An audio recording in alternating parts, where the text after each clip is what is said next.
Hello, నమస్కారం అండి. నమస్తే అండి, మీ పేరు? అనురాధ అండి. అనురాధ గారు ఎక్కడి నుంచి మాట్లాడుతున్నారండి? దిల్సుఖ్ నగర్ అండి. ఎక్కడి నుంచి అండి? దిల్సుఖ్ నగర్. ఓకేనండి, ఎవరి గురించి తెలుసుకోవాలనుకుంటున్నారు మీరు? దిల్సుఖ్ నగర్ నుంచి అండి. అదే బాబు గురించి తెలుసుకోవాలి. ఓకే, మీ బాబు పుట్టిన తేదీ, టైము చెప్పండి అమ్మా. 14 to 14 month 2009. 14 7th month 7th month 14 తారీఖు 2009. 14/7/2009. టైం చెప్పండి అమ్మా. టైం మార్నింగ్ అంటే మధ్యరాత్రి 2:08. తెల్లవారుజామున తెల్లవారుజామున 2:08. ఓకేనమ్మా. బాబు ఎక్కడ పుట్టాడమ్మా? అక్కడ కొల్లాపూర్, మహబూబ్నగర్ డిస్ట్రిక్ట్. మహబూబ్నగర్ డిస్ట్రిక్ట్. ఓకేనమ్మా. తెల్లవారితే డేట్ ఏంటమ్మా? తెల్లవారితే 14th సార్. ఓకే ఓకే, ఏ విషయాన్ని గురించి తెలుసుకోవాలనుకుంటున్నారు మీరు? చదువు ఎలా ఉంది అనేది, భవిష్యత్తు ఎలా ఉంది అనేది కొంచెం తెలుసుకుందాము గురువు గారని. హలో, ఓకేనమ్మా.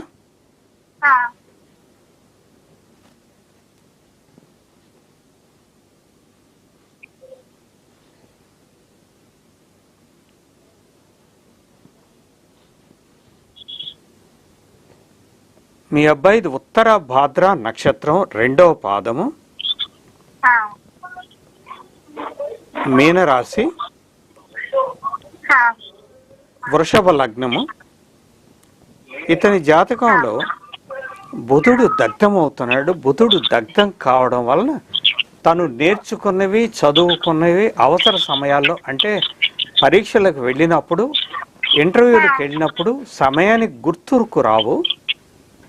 అంతేకాకుండా జీవితంలో ఇతను పెద్ద పెద్ద పొరపాట్లు చేయడం, బ్లండర్స్ కమిట్ చేయడానికి అవకాశం ఉన్నది. తర్వాత ఇతనికి చర్మ వ్యాధులు వచ్చే అవకాశం ఉన్నది. అందుకోసం ఇతను సూర్య భగవాన్ని ప్రార్థిస్తే ఇతను బాగా తెలివితేటలు పూర్తిగా పనిచేసి ఇతను బెనిఫిట్ అవుతాడు. మిగిలిన విషయాలు కూడా నేను చెబుతాను.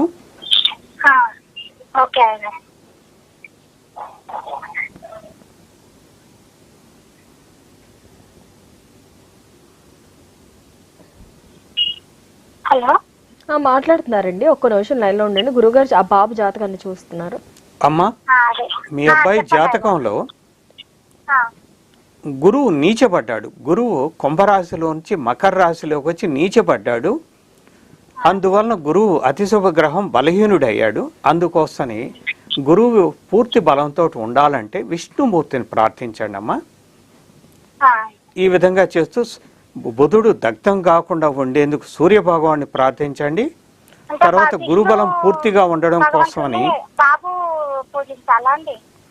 అవును, అతనికేమి చిన్నవాడు కాదు కదా, బాబు మాత్రమే పూజించాలి. ఏదైనా రోజుకు ఒక 10 నిమిషాలు పూజ చేయడానికి టైం లేదంటే నేను ఒప్పుకోను. తనే చెయ్యాలి. తనకు జబ్బు చేస్తే తనే గోళీలు మింగాలా, మీరు మింగుతారా? సో సూర్య భగవాన్ని ప్రార్థించమను. తర్వాత విష్ణుమూర్తిని ప్రార్థించమని చెప్పమ్మా. అది ఓకే.